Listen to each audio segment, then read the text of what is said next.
5 anecdotes que vous ne saviez pas sur Léonard de Vinci. Fervent admirateur de la cuisine italienne, grand procrastinateur ou virtuose pour peindre des tableaux à l'envers, Léonard de Vinci a eu un mode de vie atypique.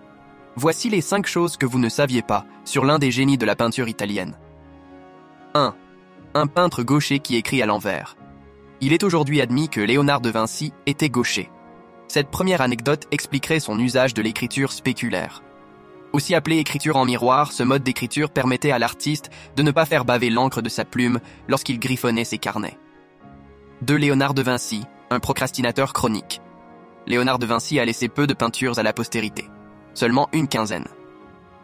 Si quelques œuvres sont perdues, sa production peu abondante est surtout liée au fait que Léonard passait beaucoup de temps à expérimenter de nouvelles techniques et qu'il préférait imaginer, écrire et dessiner. Procrastinateur chronique, il passera 15 ans sur un projet de statue équestre en l'honneur du père de Ludovic Sforza, sans jamais qu'elle ne voie le jour. 3. Le peintre était un grand végétarien. Il avait un respect profond pour la nature et pour les animaux, qu'il adorait dessiner. Une lettre de l'explorateur Andrea Corsali précise que le peintre adoptait les mêmes habitudes que la population hindoue. Il ne mangeait pas de viande.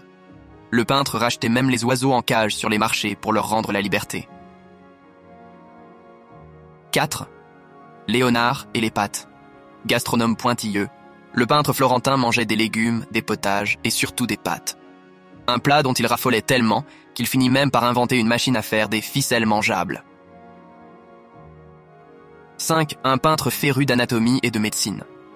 Léonard de Vinci nous a laissé de nombreux dessins. Cela lui a été inspiré par son maître Verrocchio pour l'anatomie humaine.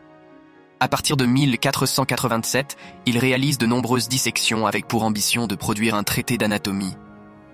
Fin observateur, il fut le premier à identifier les 4 cavités du cœur et à exécuter un dessin de fœtus dans l'utérus d'une femme.